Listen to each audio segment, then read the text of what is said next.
Discuss the rights power and duty of auditor under the company act 2013। तो क्या उसकी powers और right तो एक ही बात हो जाती है, क्या पावर्स और क्या राइट है उसके पास, और जहां पर उसको राइट्स और पावर्स दी गई हैं तो साथ के साथ ड्यूटीज भी बनती हैं उसकी। तो सबसे पहले राइट्स और पावर्स क्या है ऑडिटर की, तो जिस काम को करने आया है डेफिनेटली वो उस काम को करने का राइट रखता है, उस काम को पूरा करने के लिए जितनी भी चीजें जरूरी हैं वो सब कर सकता है। तो वो मेन काम क्या करने आया है, वो मेन काम यही करने आया है कि जो अकाउंट्स बने हुए हैं कंपनी के अंदर उनको इंस्पेक्ट करने आया है, ठीक है। या अगर कोई भी पर्सन जो उसको मेंटेन करता है उस पर डाउट होता है तो उससे भी इन्वेस्टिगेशन कर सकता है। तो किसी भी तरीके से डॉक्यूमेंट्स की इन्वेस्टिगेशन या फिर उन डॉक्यूमेंट्स को बनाने वाले पर्सन से रिलेटेड इन्वेस्टिगेशन,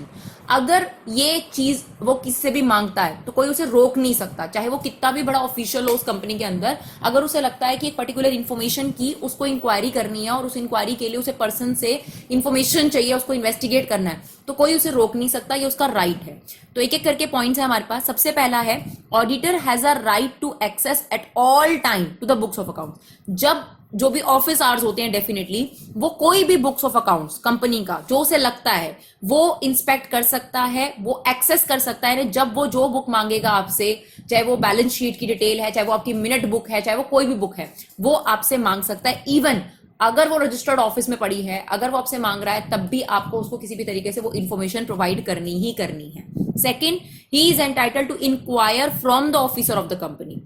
पहली बात, वो कोई भी बुक्स मांग सकता है आपसे, इवन इफ वो रजिस्टर्ड ऑफिस में पड़ी है, रजिस्टर्ड ऑफिस आपका कहीं और है और आप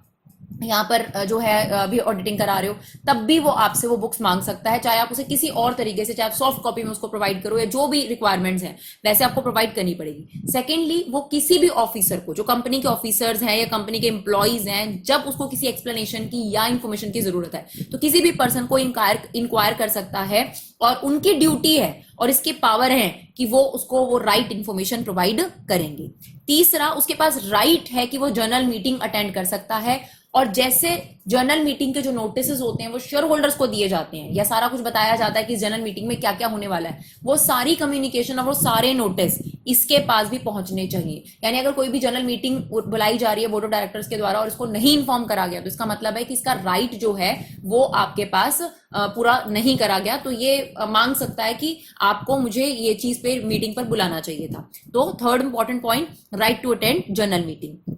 फोर्थ वन, जो ऑडिटर होल्डिंग कंपनी का है, होल्डिंग कंपनी होती है मेन कंपनी, सब्सिडरी होती है और कंपनीज जिन पर होल्डिंग कंपनी ने कंट्रोल कर रखा है, ठीक है ना, या जिनके 51% से ज्यादा स्टेक खरीद रखे हैं। जैसे मान लो ए कंपनी है, ठीक है, और बी कंपनी कोई अलग सी कंपनी चल रही थी, उसने 62% शेयर खरीद लिए। ए कंपनी या होल्डिंग कंपनी और बी सब्सिडरी है। इवन जो ऑडिटर होल्डिंग कंपनी का है वो उसकी सब्सिडरी कंपनी, क्योंकि असलियत में सब्सिडरी कंपनी किसी और की नहीं है, इसी की है, क्योंकि जिस कंपनी ने 51% से ज्यादा स्टेक खरीद लिए सारा कंट्रोल उसी का चल रहा है। तो सब्सिडरी कंपनी के बुक्स ऑफ अकाउंट्स को भी इंस्पेक्ट करने का राइट रखता है जो आपके पास ऑडिटर है होल्डिंग कंपनी का। इसके अलावा जो भी उसने ये सारा काम किया, जो भी आपकी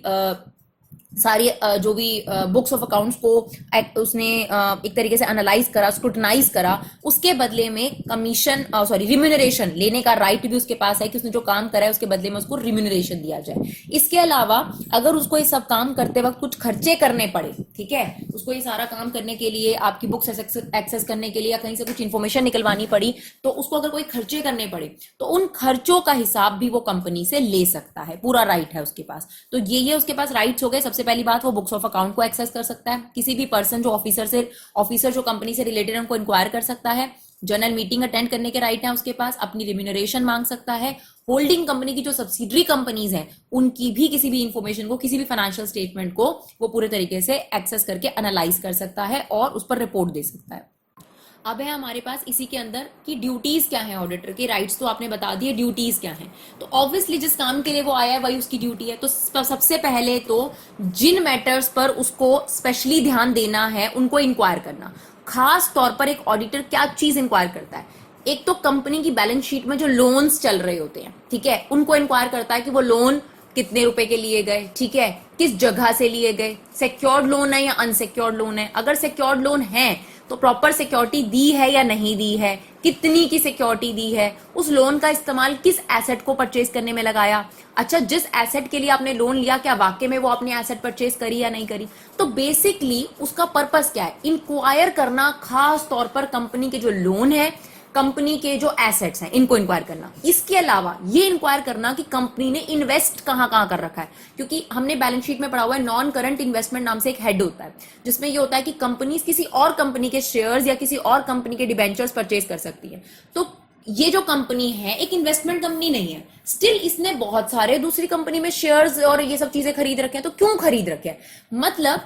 कंपनी की जो बैलेंस शीट है या कंपनी के जो प्रॉफिट लॉस है उनको इंक्वायर करना, कंपनी के खर्चों को इंक्वायर करना कि कौन सा खर्चा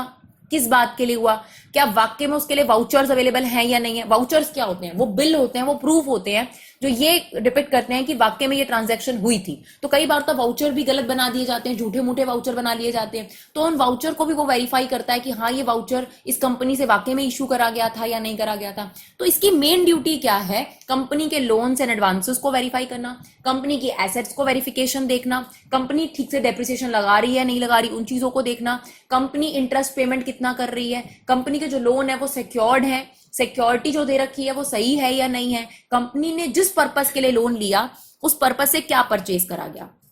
तो ये कुछ ड्यूटीज हैं जो स्पेशल ड्यूटीज के अंदर आती हैं। और खास तौर पर क्या ऐसा तो नहीं है कि जो ऑनर्स हैं उन्होंने अपने पर्सनल एक्सपेंसेस को बिजनेस से माइनस कर रखा हो। तो ये सारी छोटी छोटी चीजें होती हैं जो एक बहुत बारीक चीजें हैं जो एक ऑडिटर को एक तरीके से एनालाइज करनी होती है और ये देखना पड़ता है कि कंपनी का जो प्रॉफिट लॉस है वो ट्रू है और कंपनी की जो एसेट्स हैं वो ट्रू वैल्यू पे दिखाई गई हैं। मतलब अगर उन एसेट्स की वैल्यू डिक्रीज हो गई है तो वाकई में उनको डिक्रीज वैल्यू पे दिखाया गया। अगर आपने रीवैल्यूएशन अकाउंट बनाया या जो भी चीजें हैं, कंपनी की लाइबिलिटीज कितनी चल रही हैं, अभी कंपनी का लाइबिलिटीज को लेकर कोई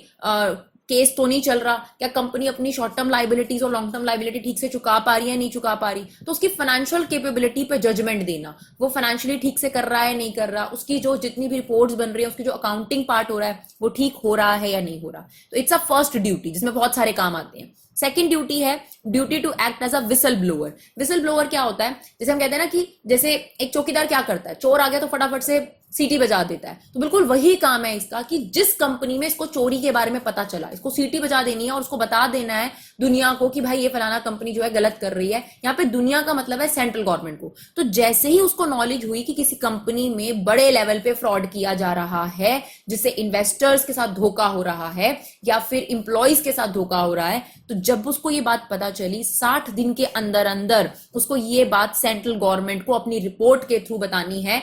क्वालिफाइड रिपोर्ट वो देगा। क्वालिफाइड रिपोर्ट का मतलब होता है कि कुछ ना कुछ गलत है इस कंपनी के अंदर। इसके अलावा duty to make an audit report, मतलब ये तो उसकी एक बहुत बड़ी रिस्पॉन्सिबिलिटी है कि जो भी फाइनली उसका कंक्लूजन है उस कंक्लूजन को वो एक रिपोर्ट में समराइज करता है, जहां पर वो अगर क्लीन रिपोर्ट है तो क्लीन रिपोर्ट देता है, क्वालिफाइड रिपोर्ट है तो क्वालिफाइड देता है। क्लीन मतलब कोई गलती नहीं है, कंपनी के अंदर सब कुछ परफेक्ट है, क्वालिफाइड मतलब बहुत सारी गलतियां हैं, और इन बिटवीन भी एक रिपोर्ट होती है जिसमें क्या होता है छोटी मोटी सी थोड़ी से फ्लॉज हैं, थोड़ी सी कमियां हैं, और साथ में अपनी सजेशंस भी ऐड कर देता है कि आप इस तरीके से उसको इंप्रूव कर सकते हो। तो इसके अलावा है duty to comply with auditing standards, मतलब एक ऑडिटर होने के नाते जो ऑडिटिंग करने के स्टैंडर्ड्स हैं, जो ऑडिटिंग करने के एथिक्स हैं, उनको भी उसको सही तरीके से कंप्लाई करना चाहिए। तो these are the duties of auditors.